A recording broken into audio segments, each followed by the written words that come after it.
On behalf of our Computer Science and Engineering department, once again I am welcoming all of you in our technical session.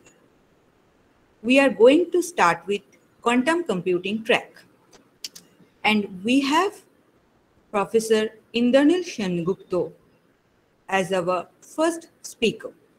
Professor Indranil Sengupta joined as Vice Chancellor of JIS University on January 1, 2021. Earlier, he did his BTech, MTech, and PhD degrees in computer science from the University of Calcutta.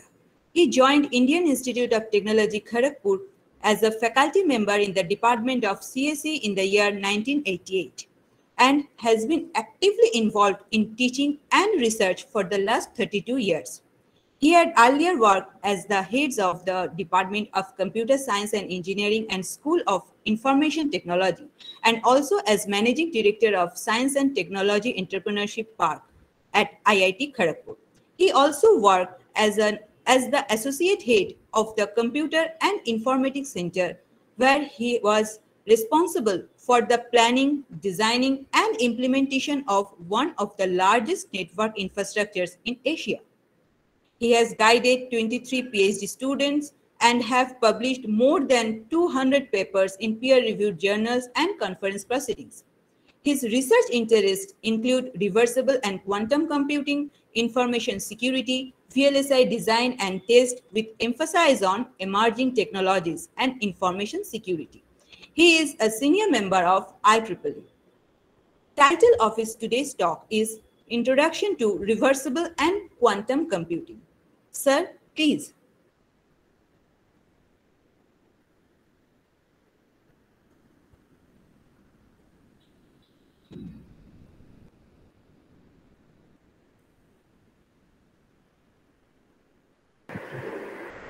So you are not audible.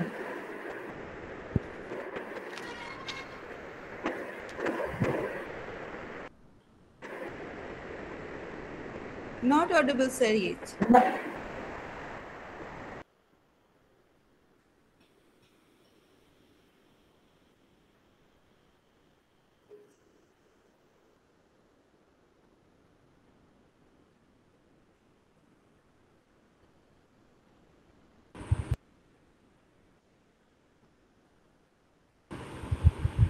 Hello?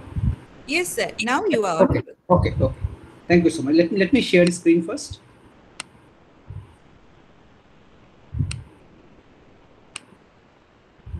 So is my screen visible? Yes, sir. It is visible. Okay. So thank you very much. Welcome to all the participants. So as you can see, the title of my talk is Introduction to Reversible and Quantum Computing. So in my talk today, I shall be basically introducing the subject of reversible and quantum computing to the participants for the benefit of those who are not so-called experts in this field. They are learning these subjects for the first time. So it is for their benefit.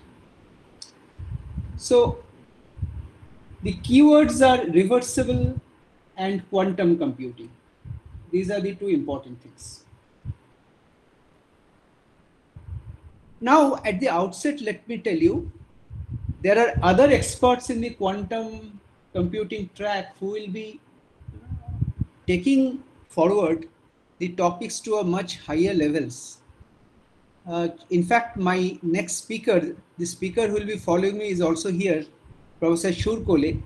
She is also a real expert in quantum computing. She has been working on this area for a pretty long time. So I shall be providing some introduction for her to continue from there. Okay. So let me start by reversible computing, what it is. Let me try to motivate first why we need reversible computing. Well, for those of you who are familiar with circuit design, you may be very well knowing that there is an exponential growth in fabrication density of integrated circuits that we are experiencing. There is an empirical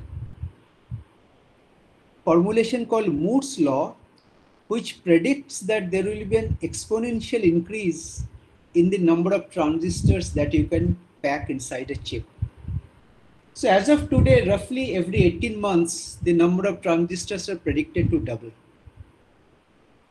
So what we have seen is that till now, this small plot on the right side shows you, this is an exponential y-axis. The ordinate is exponential.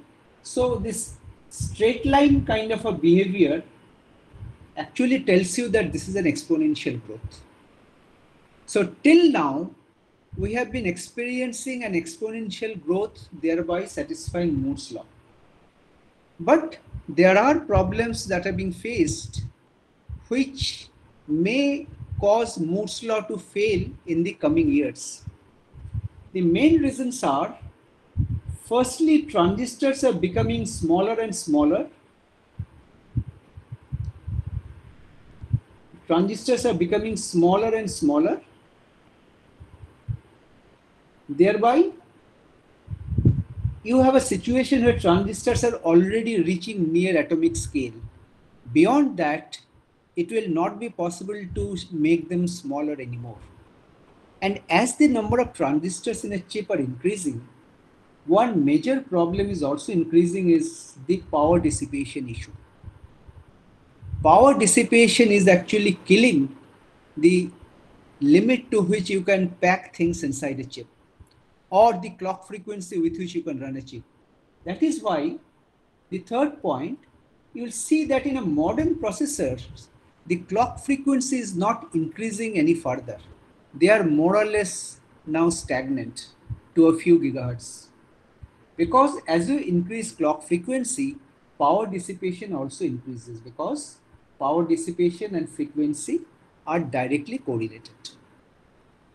So with this motivation, researchers have been looking for alternate technologies that can provide them low power solutions so that they can pack more power inside the chips, more circuitry inside the chips.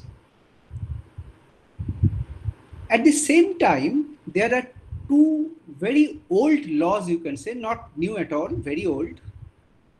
They also provide a different kind of motivation. First was a law which was proposed as early as 1961 by Rolf Landauer, who said that deletion of a single bit during computation. The idea is that when you carry out some computation, some information gets lost. So the deletion of every single bit of information will imply a minimum energy dissipation of kT log 2 joules. And this energy will be dissipated in the form of heat, where T is the absolute temperature in degree Kelvin and K is the Boltzmann constant. Now, very recently, a few years back, a group of experimental physicists were successful in actually verifying Landauer's principle. They found that when you delete a bit, the energy dissipation will be really close to kT log 2. This was experimentally validated. And secondly, Bennett in 1973, he said that assuming that we are able to build a circuit that dissipates zero energy, no energy dissipation, then he proved from thermodynamical considerations that the circuit has to be reversible. Something called reversible, we shall come to that. What is reversible? Now, basically, these two principles taken together motivated researchers to take up research in reversible logic circuits. This is something we shall be talking about briefly. This was in the early 2000s. Why? Because among other properties, reversible circuits does not destroy any information. And Bennett indirectly said that if we have to have any technology which dissipates zero energy, it has to be reversible. And because reversible computation does not destroy any information, Let us explore that, whether it can lead to low power solutions. Now, Londer's principle, so I am showing you a very nice graph here. This is a pictorial depiction. So you see, with the increase in time, designers are coming up with very innovative techniques to reduce the power dissipation in a chip. So as you can see, over the years, the power dissipation is decreasing like this. But what this red line says, this is that Londer's barrier, that KT log 2.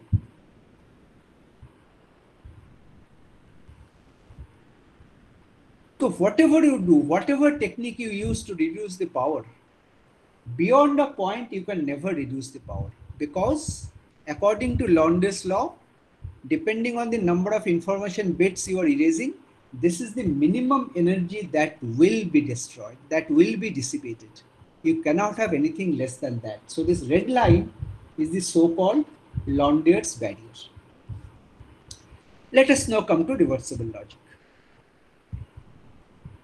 Now in reversible logic, very simplistically speaking, here all computations that you carry out, they are defined to be reversible. So what is a reversible mapping? Any mapping which is bijective. Bijective means 1-to-1 onto. Like you look at this simple block on the right. Suppose if I give certain inputs here, these inputs will determine my outputs. This is how a normal circuit works.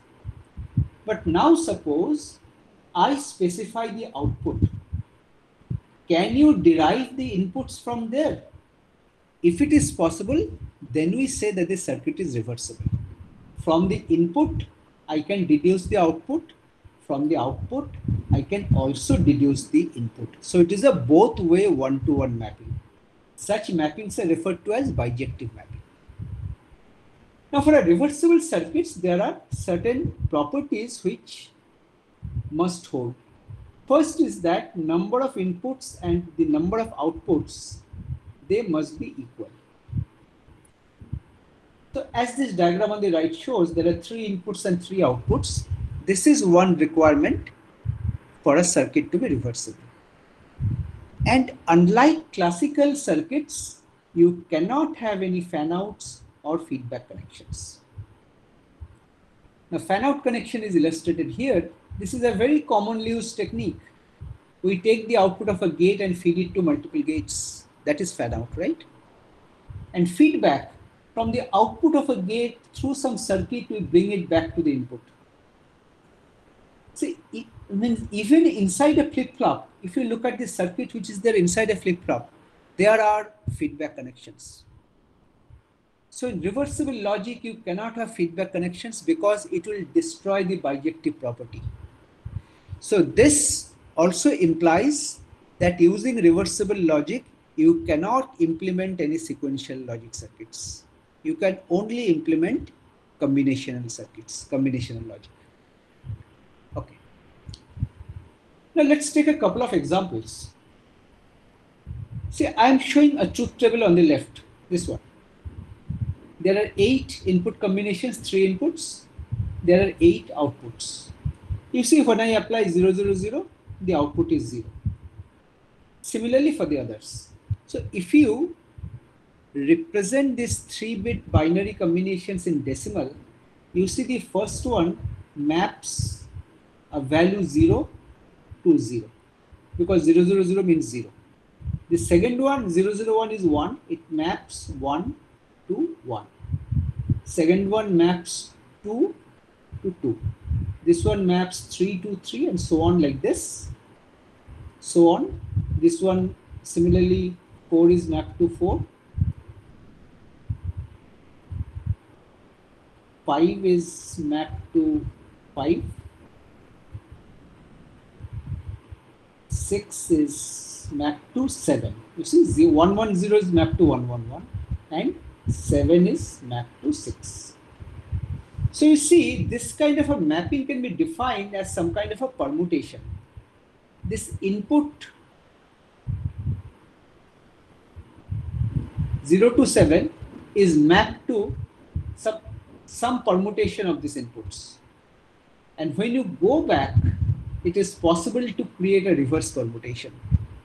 So such truth tables or functions from where, given the output, you can uniquely deduce back the input, they are said to be reversible. But you take an example on the right, which is the truth table of a full adder. This is not reversible because firstly, there are 3 inputs and 2 outputs. And you see, there are multiple input combinations which can give you the same output values. There are 3. So because we have this, just by telling that the output is 1 and 0, you cannot tell whether the input was this or this or this. So this is not a reversible function, right? So all functions are not reversible. Now coming to reversible gates, they are the basic building blocks for constructing reversible circuits. Now when I talk about a reversible circuit, they consist of reversible gates. So a set of reversible gates, if you connect one after the other, you get a reversible circuit. And how does a reversible gate look like? First thing is that the number of input and output lines must be equal. There are some control connections which are indicated by dot, solid dot or a hollow dot, or there can be some target connections which is indicated with a circle with a plus. Okay, just let me turn off my video just 1 second, because it is creating some bandwidth issues. Okay. Fine.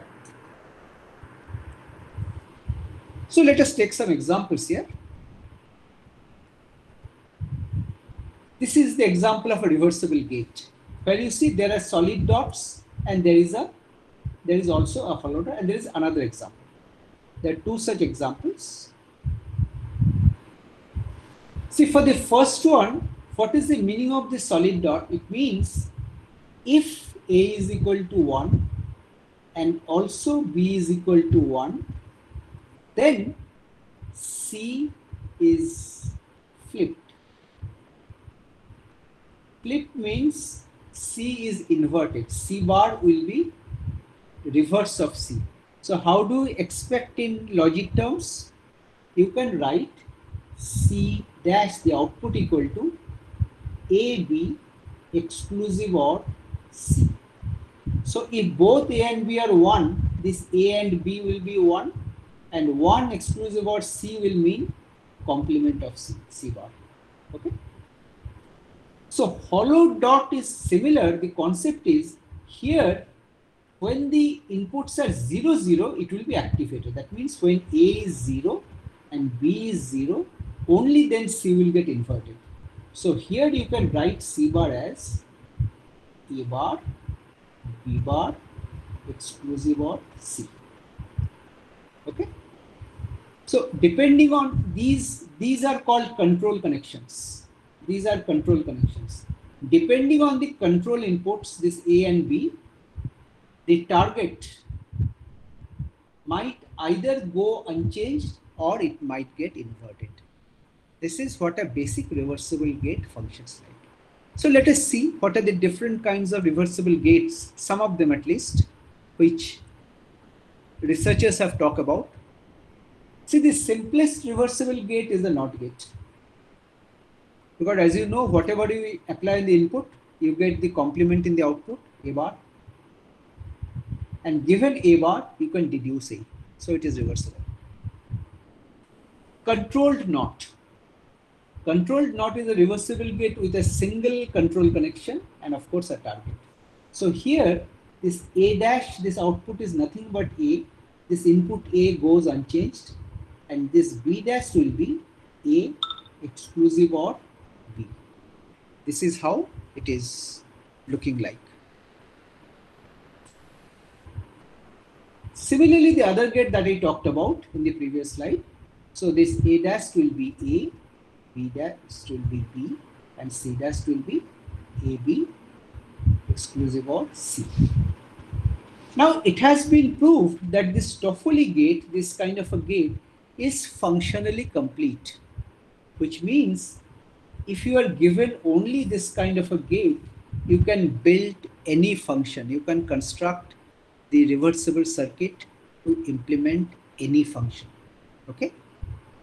And another gate I shall be talking about is called Fredkin gate, which means basically if A is 1, then swap B and C. Which means if A is 1, this B will come here, C will come here. But if A is 0, there will be no swap. If A is 0, B will be coming here, C will be coming here straight. So either BC will be coming out straight or they will be interchanged. This is therefore referred to as a controlled swap gate. So many such gates have been proposed and a lot of work have been done in this. So regarding Toffoli gate, you can even have multiple such control inputs. They may be solid dots, they may be hollow dots as well. But you can have this kind of so-called multiple control Toffoli gates. But the thing is that building multiple control Toffoli gates may not be easy. Therefore, a lot of methods have been proposed, a lot of works are existing where large MCT gates, multiple control Toffoli gates, can be decomposed into smaller gates. Okay. So I'm giving you a couple of examples. Like here. Here you see there is a gate with 4 control inputs, solid dots. So this is equivalent to this sequence of Toffoli gates. 1, 2, 3, 4, 5, 6, 7, 8. 8 Toffoli gates. But if you want to decompose them into 3 input Toffoli, 3 control line Toffoli gates as well. So you see here there are some Toffoli gates with 3 control inputs also. Then you need only 4 gates. Another thing, you need some additional lines. The gate consisted of 4 control inputs only, but some of the intermediate gates require 2 more lines. These 2 additional lines are required. And in this case, this 1 additional line is required. These lines are called ancilla lines. Well, I'm not going into the detail of this right now. Okay. So an example of a reversible circuit goes like this. So as you can see, there are a set of reversible gates connected one after the other. There are 3 inputs, there are 3 outputs, there is no feedback, no fan out. So this is a reversible circuit. So any circuit that is composed by cascading reversible gates will be a reversible circuit. Okay, that is the very good thing because each of the gates are reversible. So if you connect a set of gates one after the other, the whole circuit will also be reversible. This means if you apply any particular input combination, let's say 0, 0, 1, so what you will get? This is a NOT, this will become 0. This is controlled NOT, this is 0. So no change, this will remain as 0. This will remain as 0. This will also remain, no change basically, nothing will change. So this will be 0, 0, 0, nothing will change. So similarly, if you apply 0, 0, 0 on the output and try to trace back, you will similarly get back to 0, 0, 1. That is what is meant by reversibility. Now in this introductory talk, I shall not be talking about the various techniques and algorithms. There is something called reversible circuit synthesis, which is a very matured area. Research in reversible circuit synthesis started approximately around 2000. From 2000, people started to work on reversible circuits, and a large number of synthesis methods have been proposed over the last 2 decades. So what is the problem of synthesis? Suppose I am given a function, some function that I want to implement. You will have to find out a sequence of reversible gates that can implement F. There are many methods that have been proposed to solve this problem. But because of the complexity of this problem, almost all the methods generate solutions which are not optimal, suboptimal solutions. Because of that, again, a lot of research has been carried out for post-synthesis optimization. Like, I'm giving an example. Suppose you are given a function f. From this function f, you synthesize this into a cascade of reversible gates. Suppose you see that there are 100 such gates. But if you just apply some optimization, you may find that, well, this 100 gates may get reduced to 60 gates. So there is a 40% optimization. So this kind of post-synthesis optimizations are very much possible for reversible circuits. Now, talking about the various classes of reversible circuit synthesis that have been proposed over the years, see, there are a few other approaches as well. These are the important ones. Starting in the early 2000s, approaches were based on truth tables, permutations, and so on. So I have just already showed you how a reversible truth table can be represented and how the truth table can also be expressed as a permutation. There is something called exclusive or sum of products, which you will be learning in some other lecture in this FDP later. So this was something which was proposed in 2007. Here the advantage was that relatively larger functions could be synthesized. Because in the first approach, which was based on truth table, you see, if I give you a 25 variable function, you simply cannot construct the truth table because the truth table will have 2 to the power 25 rows. It will be very large, 32 million, right? So really it is out of question to construct such a truth table, store in memory and operate on it. And later on, there were approaches based on decision diagrams which also could handle large functions.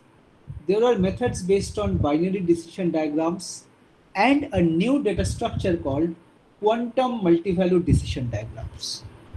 These were very flexible and many methods or techniques were proposed based on this. And starting from 2010, approaches for high-level synthesis were proposed. See, high-level synthesis means, see, when you write a program in a normal programming language, we use languages like C or Java or something, right? These are called high-level languages. Similarly, for circuit design, we use high-level languages like Verilog, VHDL, etc. So, similar to Verilog, VHDL, high-level languages for reversible computing was also proposed, and from these high-level language, how to map them into reversible circuits. These methods were discussed. So starting from 2010, such methods were proposed. But the point is that beyond 2015, you will not find many good works on reversible logic synthesis or optimization appearing in good journals or conferences, which means somehow people lost interest in research in this area. Why? There was some kind of a roadblock for research in reversible computing. The idea is like this. Look, the main motivation for reversible computing was look for a low power design alternative, right? People were expecting that if I use reversible computation, most likely my power will be less. So with that belief, with that hope, lot of theoretical works have been done. But the sad thing is that till date, there is no feasible implementation technology that can directly implement reversible circuits. It does not exist. See, there are some papers I've seen, but those papers does not make any sense. There are some people who have tried to design these reversible gates and circuits using CMOS. But why? Why would I use CMOS to design reversible circuits? Because my main motivation for using reversible circuits was to have a low power solution. But if I use CMOS, I'm not helping my cause. So again, there will be a power dissipation, similar to what the classical circuits, classical computing does, right? So CMOS will not help me. So because of this, there was a major roadblock. There was another thing. There was a way of estimating the cost of implementation. Like you see, there is a reversible circuit shown here. Suppose I give you this circuit and I ask you what is the cost, because for a given function, I may be having two alternate representations. How do I compare which one is better? So there is a notion of cost. Now, how do I measure the cost? Simplest one is number of gates. First, let us see with respect to reversible gates, how many gates are there? Let's count 1, 2, 3, 4, 5, 6, 7, 8. There are 8 gates, right? This can be one measure of cost, number of gates. See, another thing, this is something which is more widely used by researchers. They calculated something called quantum cost. See, at that time when this research was going on, quantum computers were not existing. There were no practical implementations of quantum computers there. But researchers still started to work theoretically and decompose these reversible gates into more elementary gates. They called it as quantum gates. And they found out how many such quantum gates are required. So what they saw, for this NOT or this controlled NOT, the cost was 1, because one elementary gate was sufficient to implement these. But if you have a Toffoli gate with 2 control lines,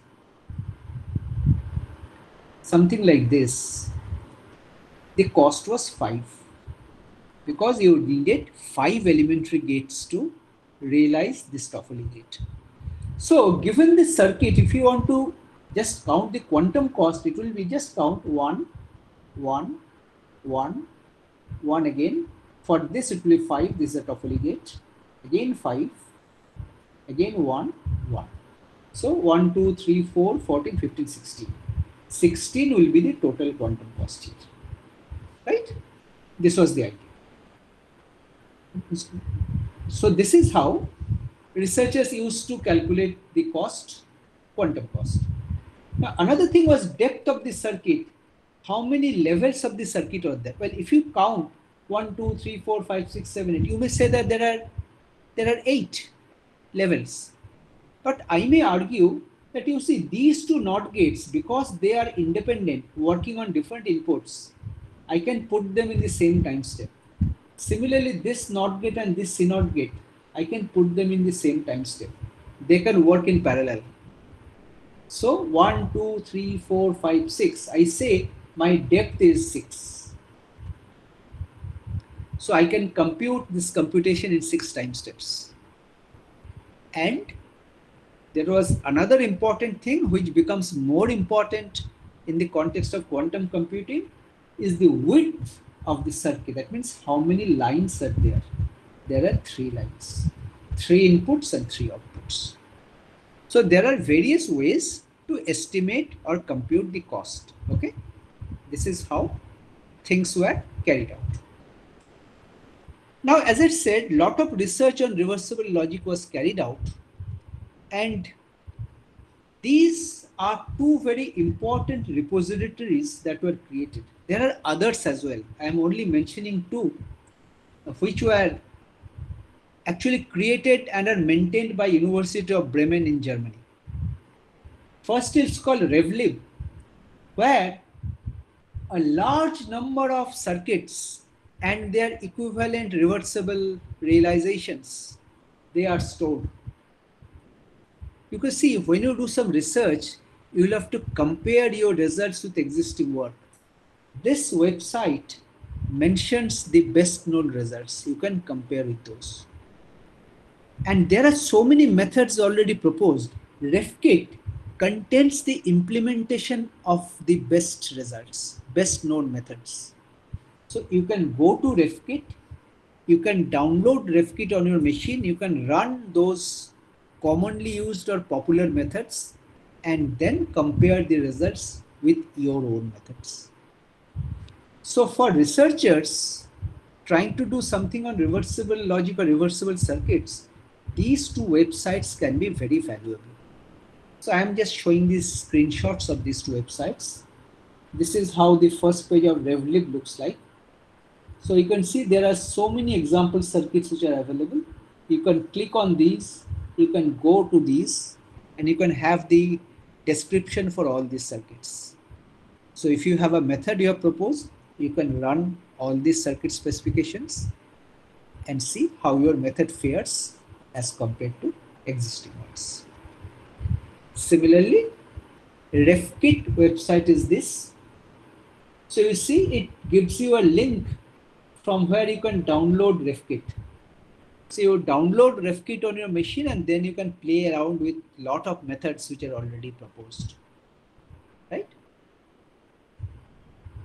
So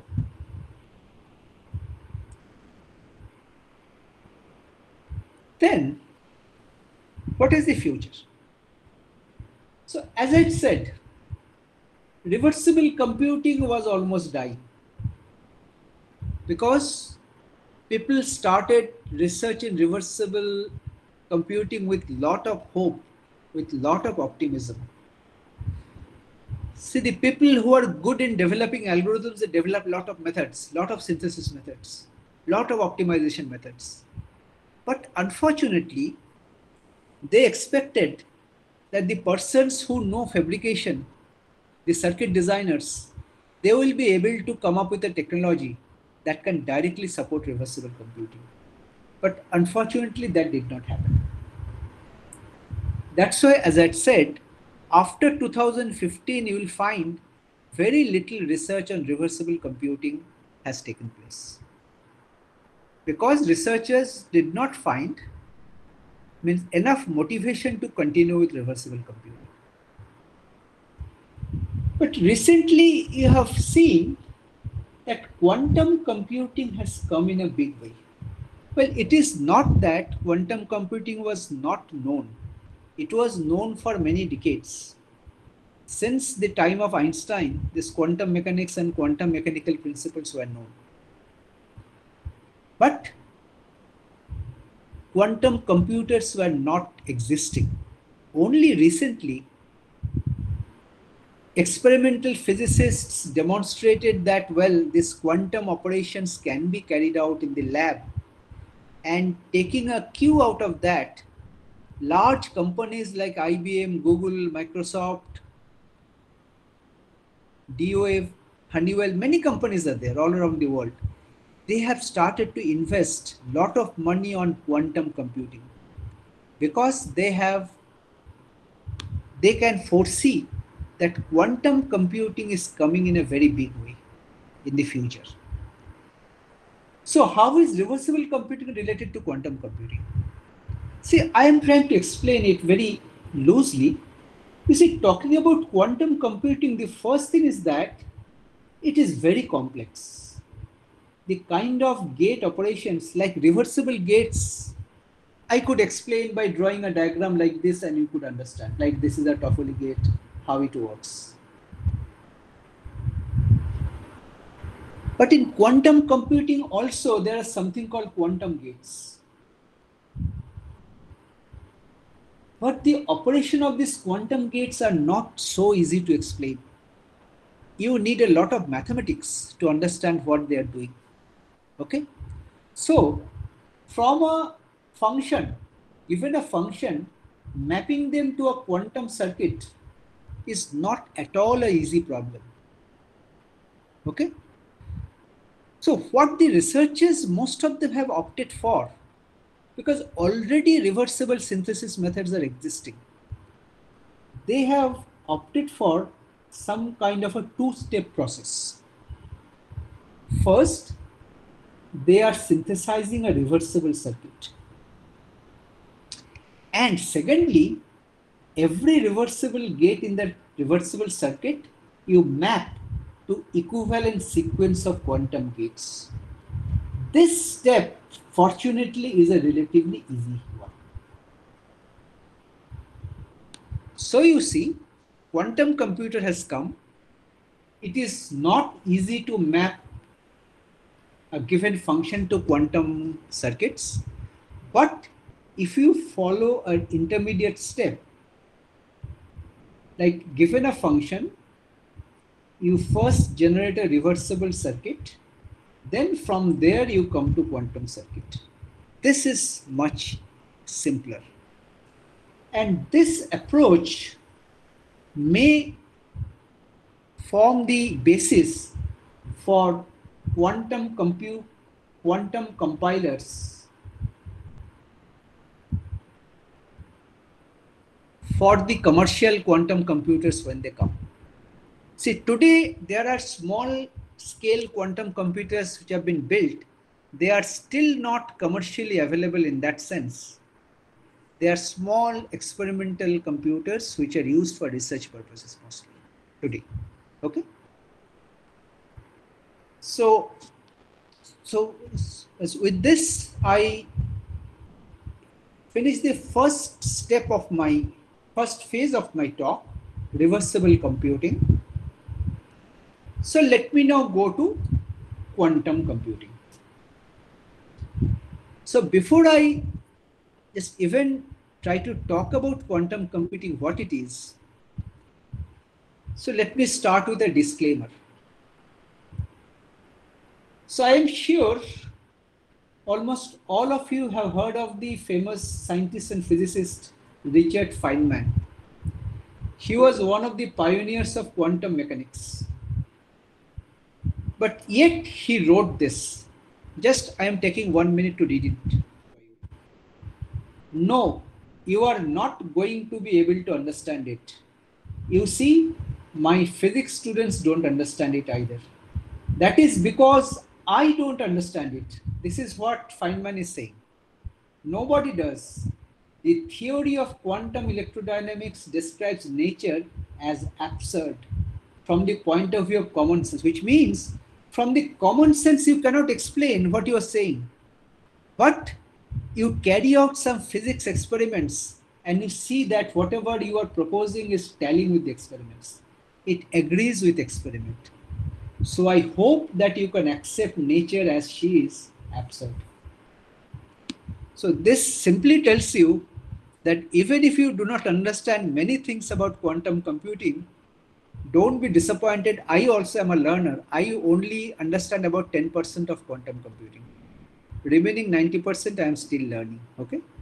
So let us accept this and proceed with learning this new subject. Okay. So what is quantum computing? Well, I am only talking about the very basics. There will be other speakers which will be following me. They will be talking about more advanced aspects about these phenomena. First thing is that it is a new computing paradigm which is based on quantum mechanics, quantum mechanical phenomena. Well, like in conventional computing, we talk about gates, right? We talk about an AND gate. There are two inputs, there is an output. Here I apply some inputs, I get some output. These are bits, right? 1, 0, 0, these are all bits. Right? So in classical computing, we talk about bits. But in quantum computing, we talk about quantum bits, which in short is referred to as qubits. Right? Remember this. In quantum computing, we talk about qubits. And qubits are very different from bits in the way they work. There are two very important phenomena which brings Sir, I'm interrupting you because there is a question from Moinak Bishash who is asking, what is the status or memory state in such computations? Memory state? Oh, yeah. The question is, what is the status or memory state in such computations? Sir, you can go ahead. I can respond with so my question is, sir, yeah, please. My question is, how do you store intermediate computations? How do you store the value of intermediate? Can I defer your answer till the end of my talk? See, here we are not storing intermediate computation. The principle is entirely different. I shall come back to your answer. This question is a very good question. Okay. I shall answer it a little later. All right. Sure, sir. Okay. So let me continue a little bit more, then I shall answer. Fine. Another important thing about quantum bits is the power of quantum computing is achieved through two interesting principles called superposition and entanglement. That again, you remember Richard Feynman, don't try to understand everything you talk about. The concepts, you carry out an experiment, you see it is happening, but why it is happening, very difficult to say. Okay. So how is a qubit different from a classical bit? The first thing is that in classical computing, we have only 0 and 1, right? In quantum computing, we call them as the basis states. Let's say my basis states are 0 and 1. Now a qubit can be in either one of the basis states, or it can be in a state of superposition. I shall come to it in one of the next slides, just wait. Now the basis states is typically represented by a notation like this. 0 state we express like this. 1 state we express like this in quantum notation. So it can be either in one of the basis states or in one of the states of superposition. Now, if we have a collection of n qubits, now each qubit can have two basis states 0 and 1. So for n qubits, there will be 2 to the power n such basis states. And among all those basis states, you can have any arbitrary superposition. So the number of possibilities increases exponentially. This is something which is very typical of quantum computing. Now, a quantum computer operates on its qubits using quantum gates and measurements. Well, here, let me try and answer the question which Dr. Moinak Bishash had raised. Well, let me generically draw a quantum circuit. Well, don't try to understand what this circuit means. I'm just writing it like this. This is one quantum gate. I call it Q. This is another quantum gate. This is just a C0 gate, which you already have seen. This can be another gate, which you call it U plus or U dagger. There can be a NOT gate, right? Now in quantum, see, in a classical circuit gate, when you have a gate level circuit, we have gates, right? We have gates like this. So when you construct this circuit, we have hardware corresponding to 3 gates. That is our hardware. And what will be my delay of the circuit? It will be the delay of each gate. There are 3 gates coming one after the other. So 3 times of that delay, 3 delta, let's say. That will be the delay. But for quantum computing, the concept is entirely different. So what is my hardware here? If you look inside a quantum computer, you will see only the qubits. These are the qubits. For this circuit, I require 3 qubits, Q0, Q1, Q2. The lines are my qubits. And the gates that you see, these are the operations that I carry out on the qubits. Now, in the axis of time, I carry out the operations one after the other. How I carry out the operation? There is a controller which applies some external stimulus, either by applying some laser beam or by other ways. Photon, by injecting some photons, various ways are there. But my hardware are the qubits. So whatever Dr. Biswas, you're asking how you are storing intermediate states of the computation, it is in the qubits. The qubit states can be stored. But I can change the state of the qubits by applying some external stimulus. And those external stimulus are my gate operations, this G1, G2, G3, G4. So I shall be applying 4 such stimulus one after the other. So you can say I require 4 cycles, 4 time steps to execute these quantum circuits. This does not mean that I have 4 physical So gates. how many memory states are there, sir? 3 qubits, only 3 qubits are there. But each qubit can be in many states at the same time. That is the beauty of quantum computing. No, so can you please quantify these many states? How many states exactly? That you cannot. I shall come to that when I talk about superposition. You will understand what I mean. Sure. I shall come to superposition in a couple of slides. Huh? Sure. But the concept is like this. These quantum gates are not existing. These quantum gates are basically time steps. So what is existing are the qubits.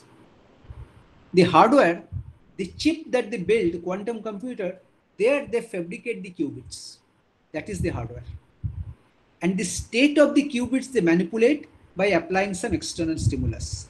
That is the gate operation. Right? Okay. Let's move. So the current state is dependent upon the previous steps. Obviously. Current state means there is a state, see, like this. Suppose phi denotes the state of the qubits. So we denote it like this. So you apply some function. This is a gate operation on this qubit state. You get a new qubit state. So your qubit state changes whenever you apply a gate operation. This F is a gate operation. Okay. Okay, fine.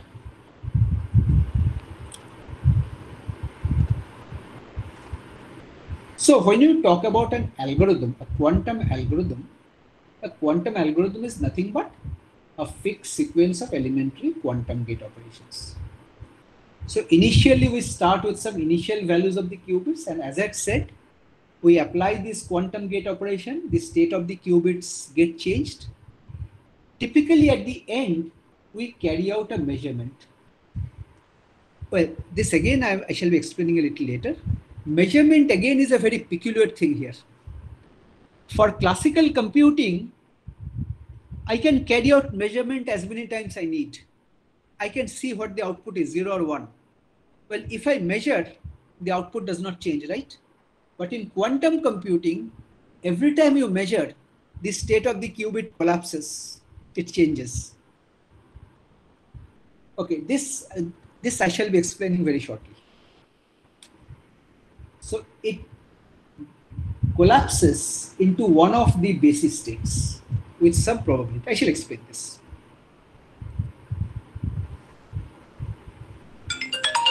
Now the thing is that why are we going for quantum computing?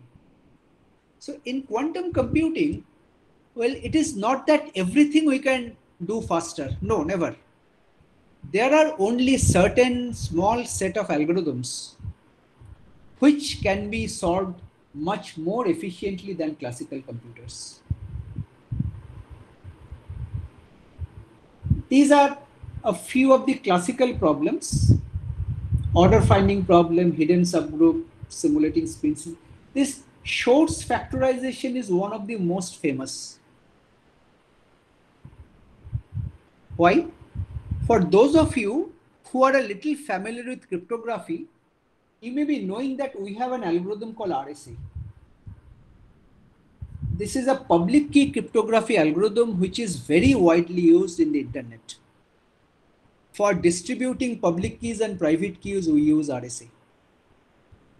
This RSA is a very old algorithm. It was proposed in 1971, but still today it is very widely used. But it is based on the mathematical premise that if we have, say, if you have two prime numbers P and Q, and if you compute their product M, this P and Q are very large prime numbers, 100 digit, 200 digit, 300 digit. So if I give you M, you will not be able to factor it in a reasonable time. That is the problem. That is the difficulty of the problem based on which the RSA is based. No classical computer can do prime factorization in reasonable amount of time. But Shor's factorization can do this factorization in polynomial time, order n square. What it means, the day a large enough quantum computer is available, RSA cannot be used anymore. So our entire internet infrastructure, all transactions, secure, HTTPS, whatever we do, everything will collapse. So we need to have alternate systems, right, for that. Now, talking about physical realization of quantum computers, almost all the major players are into it. Google, IBM, Microsoft, Honeywell, and many other academic laboratories also there into it. And there is something called quantum supremacy challenge, which Google has already claimed that they have breached this challenge. It says that you come up with a programmable quantum computer, you build a computer and show that you can solve some problem there which cannot be solved in a classical computer in any feasible amount of time. Google claims that they have done it, but still not all people believe, but still people are very close to this quantum supremacy challenge, breaking of this. Now coming to entanglement and superposition, some little more explanation on this. The computations on a quantum computer, as I said, they are carried out on qubits. So what are qubits? How do they look like? You see, there is no single answer to this.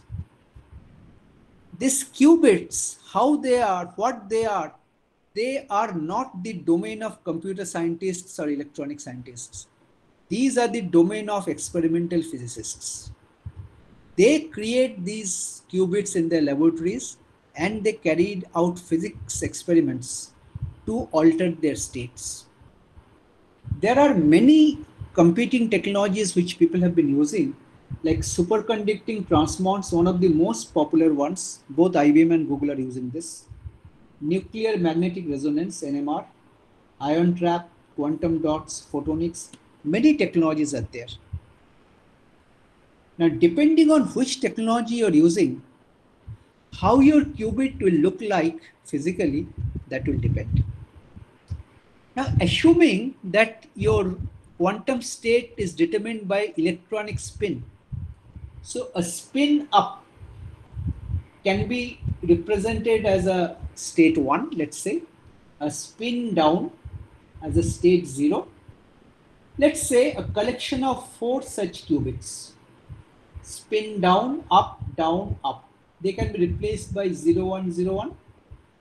So in short, if we express it in decimal, It can be the quantum state 5. But you see, if one of these qubits is neither up or not down, somewhere in between, I'm showing it like this. This is like a superposed state of superposition. I am saying somewhere in between, but you do not ask me how many such in-between states can be there. Theoretical infinite, I cannot say how many, okay? There can be multiple such states when I say it is somewhere in between 0 and 1. So you can just express it like this. It is between 4 and 5, between 0100 and 0101. Okay. So this is very roughly what superposition means. And as I said, entanglement and superposition are the most important characteristics that lead power to quantum computation. Let's see the concept of superposition in very simple terms. Consider a single qubit. Let's suppose there are two basis states. One is 0, other is 1. So what I say is that this single qubit, which has two basis states, can be in a state of superposition like this. Psi is the state, which is a linear sum alpha 0 plus beta 1, where alpha and beta are both complex numbers. So I tell you, don't try to understand physically what is complex number, how it is happening. These are mathematical concepts. Experimentally, these have been validated. Such that mod alpha square plus mod beta square equal to 1. So when a qubit is in a state of superposition, we say that is in both the states 0 and 1 at the same time. Because you do not know what is the value of alpha, you do not know what is the value of beta.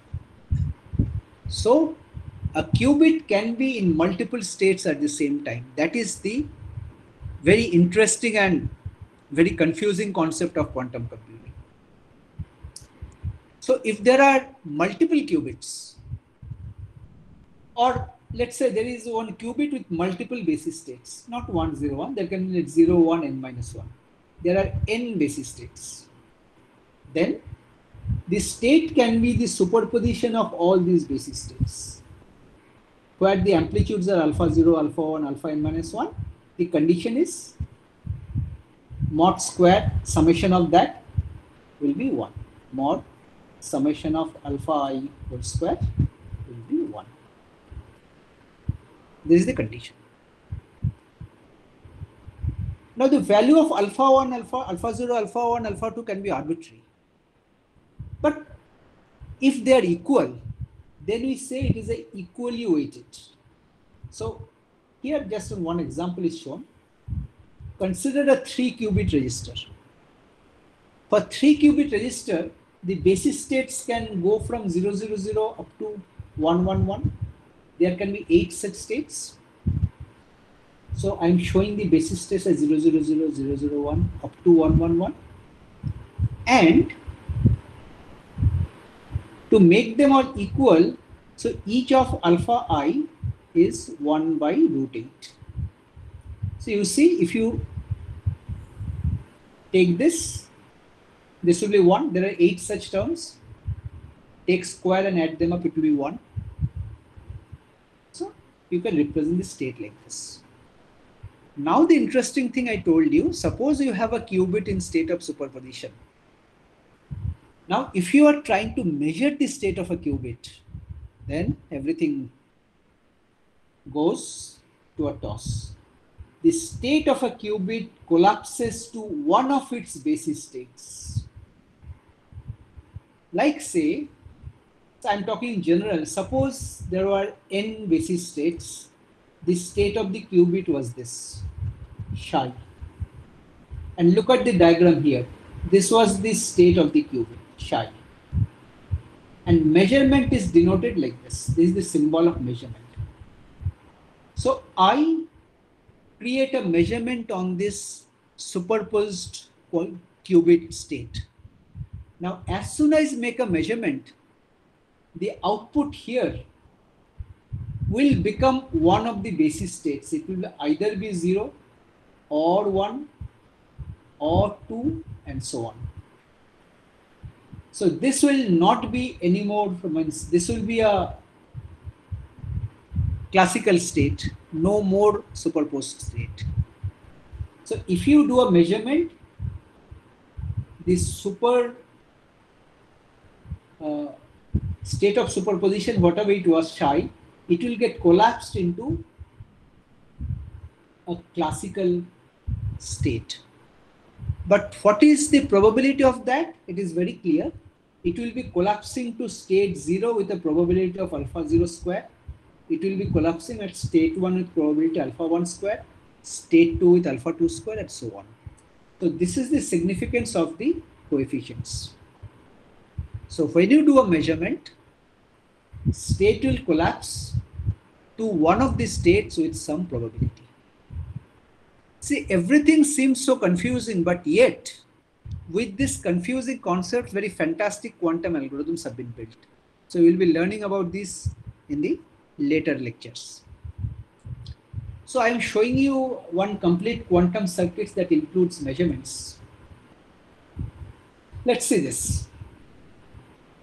See here, as you can see, there are 3 qubits. One is this, one is this, one is this. Let's call it Q0, Q1, and Q2. And this H, X, and Z that you see here, these are examples of quantum gates. We shall talk about this later. Quantum gates. Now see, Q0 is in a state of superposition. So I am marking it as in a star. Star means in a state of superposition. Suppose Q0 is coming, which is already in a state of superposition. But Q1 and Q2, they are in the basis states. They have initial value of 0. And you are applying here. Now, H is one of the quantum gates called Hadamard gate. And one property of H gate is, if you apply 0 or 1 at the input, the output of the H gate will become a superimposed state.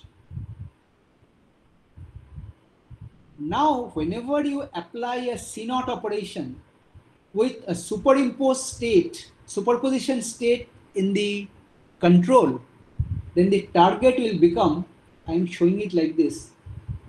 This is an entangled state. So you see, superposition, entanglement, all these things will come into it. And the thing is that you can have as many such operations as you want, but as soon as you make a measurement, this is a measurement, this is a measurement.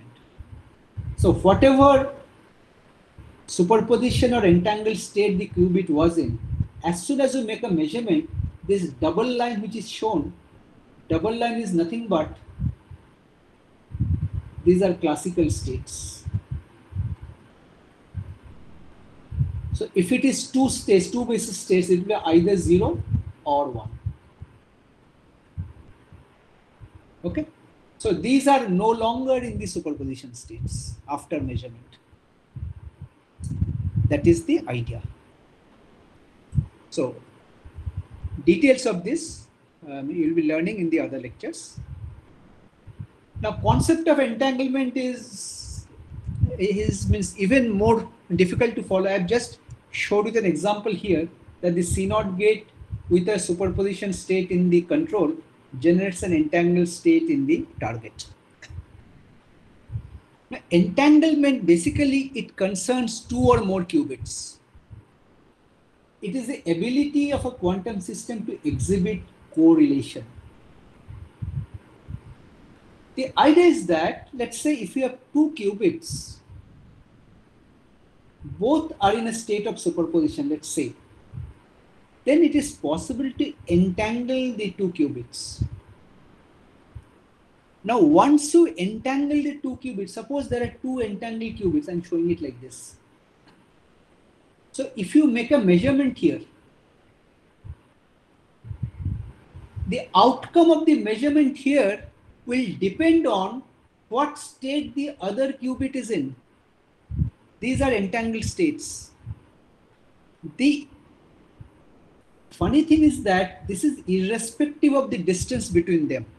Now, one of the entangled qubit may be here in my lab, other entangled qubit may be in the moon, it can be in a satellite. But still, if I make some measurement here, the outcome of the measurement will depend on the qubit that is there on the moon, because these are entangled states. So again, I tell you, don't try to understand this physically. It is extremely difficult, as Professor Feynman has also agreed. Just look at the mathematical concepts and see how is the theory is developed, and then see how experimentally people have tried to verify this through quantum computing experiments. Now, talking about quantum gate operators. So every quantum operator or quantum gate can be represented by a unitary operator, which is a matrix basically. You denote it by U. Now, mathematically, a unitary matrix is a square matrix with complex elements. They may not be real, some may be complex, and whose columns and rows are orthonormal. One of the properties is that the inverse of a unitary matrix is equal to its conjugate transpose. Conjugate transpose means you take the transpose of the matrix and replace each of the elements by their conjugates, complex conjugates. So this property must hold. The inverse of the unitary matrix must be equal to its conjugate transpose. Now, let us pictorially show like this. Suppose this is a quantum gate operation U. This operates on two qubits, Q0, Q1. And it generates two such. Now this Q0, Q1 taken together, let's call it phi. So this U operator operating on this state phi of these two qubits generates a new state phi dash. Whatever is here, this is phi dash. Similarly, there will be an inverse operator which will be working in the reverse direction. All quantum gate operations are reversible because they can be represented by unitary matrices. So if you apply U inverse on phi dash, you get back phi. So these are some of the properties of quantum gate operators. Now, without going into the detail, I am very quickly going through some of the quantum gate libraries that have been proposed. See, the early research on quantum computing, which happened at the time when quantum computers were not yet built, they were based on something called NCV library, because they consisted of X gate. X is nothing but NOT gate. So N comes from this NOT. C means controlled NOT. CX means controlled NOT. CX is nothing but C0. And there are two other gates, CV and CV plus. But there are some properties. V and V plus, if you multiply, you get the identity matrix. And both V and V plus are the square root of X. Because if you multiply, see, each operator can be represented by unitary matrix. If you multiply those matrices by itself, you can get V or V plus. So in terms of the matrix representation, you see X or a NOT gate is represented like this. V gate is replaced like this. You see here the elements are all complex. V plus is represented like this. Now, a traditional Toffoli gate, if you expand to this NCV library, you require 5 such gates. That is why you recall I mentioned earlier that the quantum cost of a Toffoli gate was regarded as 5, because it required 5 such elementary gates. But remember one thing, this NCV library, whatever these 4 gates are there, suppose you have a quantum computer here, QC is a quantum computer. This quantum computer may not be able to execute all these operations directly. Maybe this CV operation you will again have to break up into a sequence of several operations. then you can run it on the quantum computer. Okay, this is something you have to remember. Now, as I said, there are so many technologies for building quantum computers. So here I am showing 4: trapped ion, superconducting, electronic superconductor cube, because this is something which Microsoft and a few others are trying to build qubits on on semiconductors and linear optics. And these Rx, ROI, RZ, these are all quantum gate operations. These acronyms or symbols for this. You see this H I told earlier, H is Hadamard, and so on. So some of these operators I am explaining what these are. This Pauli XYZ, so the corresponding unitary matrices are shown. So again, this will be covered by someone else, so I'm not going into detail. Rotation operators can be mathematically expressed like this. You can also express this in matrix form. Other operators like Hadamard, S, T can be mathematically expressed like this. You can express this in matrix form. X plus Z, 1 by root 2, that will be H. Similarly, S is square root of Z, T is square root of S, like this. Okay. These are all 1 qubit operator. Like this Hadamard operator, it takes 1 qubit as input, generates 1 qubit as output. Similarly, there are some 2 qubit operators like Ising XX gate or swap gate. The corresponding U matrices are shown here. Similarly, CX, CZ gates are there, and so on. So I'm not going into the details of this. Now, one popular library which is more used by researchers nowadays is something called Clifford plus T, because this quantum gate library is closer to the quantum computers that are actually being built. So this contains, you see, gates like C0. You can see C0 gates. There's a C0 gate here, C0 gate here. There's a Hadamard gate, and there is something called T gate. There is C0 gate. There is Hadamard gate, T gate, and T plus gates. And Toffoli gate can be broken up into so many gates. So whenever you realize Toffoli gates using this, the problem is to convert them into low-level primitive quantum gate list. So once you get this, you have a lot of scopes for optimization. What will be the total number of time step required? That is called the T depth. And what is the total number of operations? That is T count. Because in this operation, the T operations take more time than H and the C0 operation. That's why most of the time we count the number of T operations required. Now, when you talk about synthesis of quantum circuits, so as I said, the first step can be to realize reversible functions. There are so many reversible logic synthesis approaches available. This already I have mentioned. Some of them will be studying in some other lectures. Transformation based, BDT based, ESOP based. After that, see, all this transformation will contain something like this kind of Toffoli gates. You replace each such Toffoli gate with such Clifford T netlist.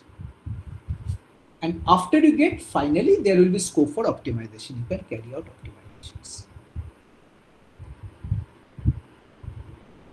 Now, talking about applications, I already talked about this most important application, Shor's algorithm.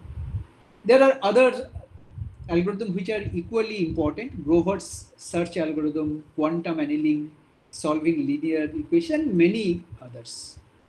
So if you are interested to know about what are the quantum algorithms that are existing, that are available today, please visit this website. Quantum Algorithm Zoo. This is continuously updated. This contains all the published quantum algorithms. So I am showing you a snapshot of the website here. So it's just a big list. Say it starts with one problem, algebraic and number theoretic algorithm. The first algorithm is factoring, discrete logarithm, and many others are there. So for each of them, it tells you how much speed up you're getting. You're getting super polynomial speed up. You're getting super polynomial speed up, and so on. So you know how good these algorithms are. Now, over the years, this is just a partial list.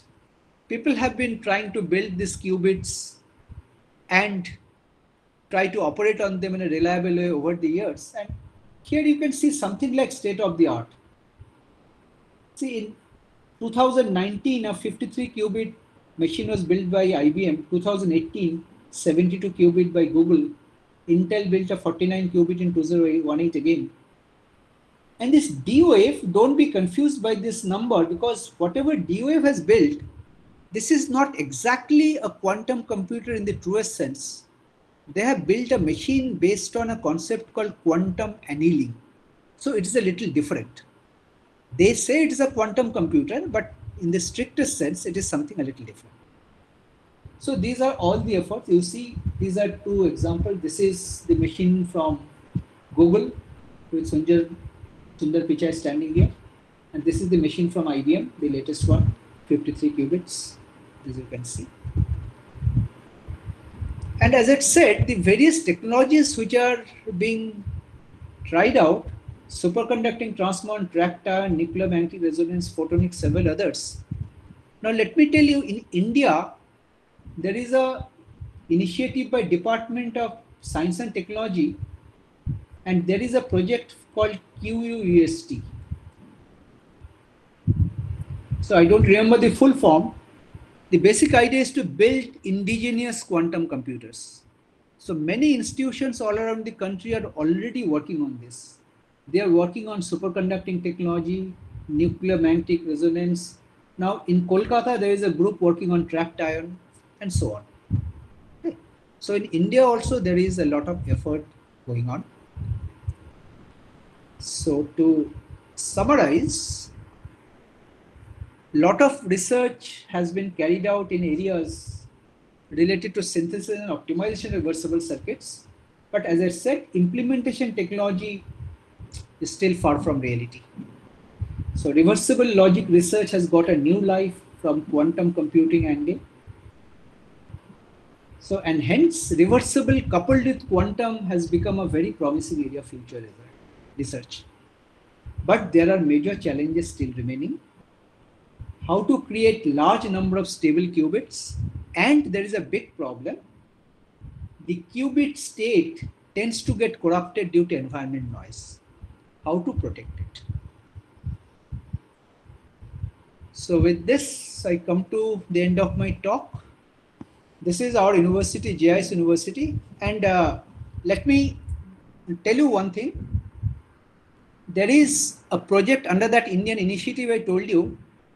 There will be 2 project positions which will be available very shortly. So if any of you are interested for those project positions in the near future, you can be in touch with us. These project positions are related to quantum computing. Thank you very much. Thank you, sir, for your informative talk. We have learned the basic concepts of reversible and quantum computing, along with the way that how these two can be combined together to develop efficient synthesis tools. Now, I would like to invite our participants with their questions.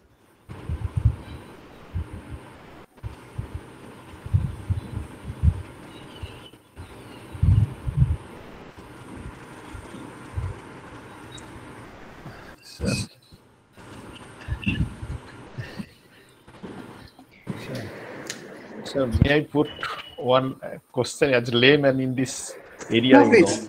Yes, as a student of physics, I want to actually studied quantum mechanics a lot of years ago. So one thing I'm telling you, the one thing that is you have told that is arbitrary superposition.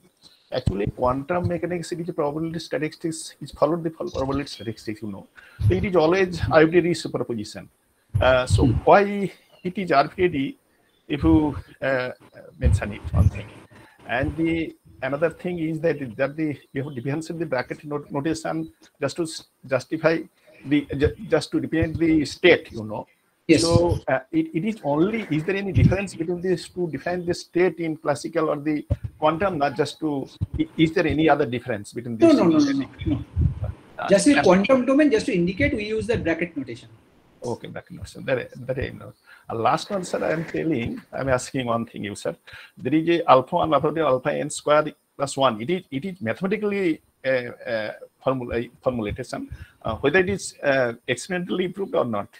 It is experimental proof. That's the thing I'm telling you. So there are many teams of experimental physicists, even in India, in IIT Madras, IIT Kanpur, TIFR, Mumbai, they are working on it. They have actually experimentally demonstrated these theoretical concepts by using different technology. Like some of them used this superconducting transmon, using Josephson junction oscillators. Someone used this ion trap technology using quantum dot technology. So they have actually demonstrated that these things are happening. You see, IBM has built a quantum computer using superconducting transmon. They have put it up on the cloud.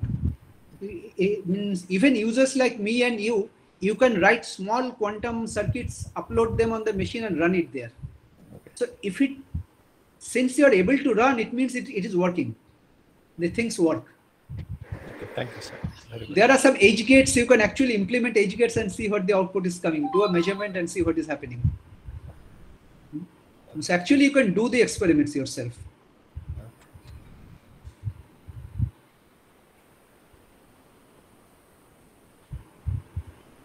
Thank you, sir. Any more questions? Oh, okay. So now the things will become clear. There are many other talks to follow. So concepts will become clear slowly. Yes, sir. Yes. So now I would like to invite our head of the Department of CSE JIS University, Professor Shoikat Maiti, to say few words to our speaker, our Honorable VC, sir. Thank you so much, madam. Am I audible?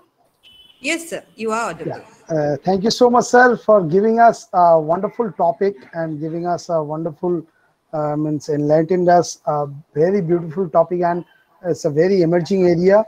So it's a time for felicitation, a very small token of love, you can say, from the Department of Computer Science and Engineering to you.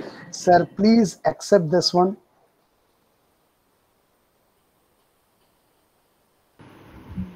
Thank you very much. It is my pleasure. Thank you so much, sir. But it seems that I am receiving the felicitation from myself. I am also part of you. No, sir. You are taking this felicitation from the School of Engineering, JIS University. Thank you very much. Thank you, sir. Thank you so much, sir. Ma'am, it's over to you. Thank you, Shoikat, sir. So this is end of our session 1, and we are going to join in our next session at 11:45. Thank you all.